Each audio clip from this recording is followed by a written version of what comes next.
نہ عقل کی روح سے نہ ہی عقیدے کی روح سے۔ یہ قابل تسلیم ہے کہ ختم نبوت کا مطلب یہ لیا جائے کہ نبوت پر ایسی موڑ لگ گئی کہ کوئی اب آ ہی نہیں سکتا،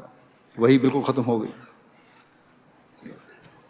ایک صاحب نے سوال کیا کہ حضور جب سلسلہ موسوی اور سلسلہ محمدی میں مماثلت ہے تو کیا وجہ ہے کہ اس سلسلے کے خاتم تو نبی کہلائے مگر ادھر اس طرح کوئی بھی نبی نہ کہلایا؟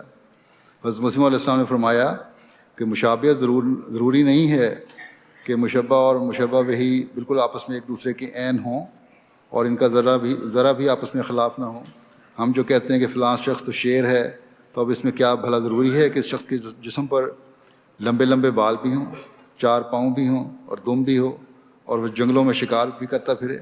بلکہ جس طرح من وجہ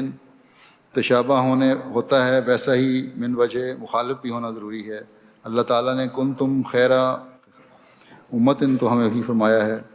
جو اعلیٰ درجے کی خیر اور برکات تھے وہ اسی امت میں جمع ہوئے۔ حضرت صلی اللہ علیہ وسلم کا زمانہ ایسے وقت تک پہنچ گیا ہوا تھا کہ دماغی اور عقلی قوا پہلے کی نسبت بہت کچھ ترقی کر گئے تھے۔ اس زمانے میں تو ایک گونا جہالت تھی۔ اب کوئی کہے کہ اس طرح بھی تشابہ نہ ہوا تو اس کا یہ کہنا درست نہ ہوگا۔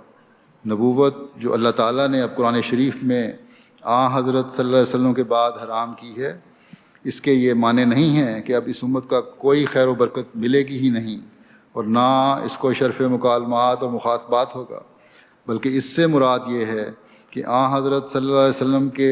کی مہر کے سوائے اب کوئی نبوت نہیں چل سکے گی۔ اس امت کے لوگوں پر جو نبی کا لفظ نہیں بولا گیا اس کی وجہ صرف یہ تھی کہ حضرت موسیٰ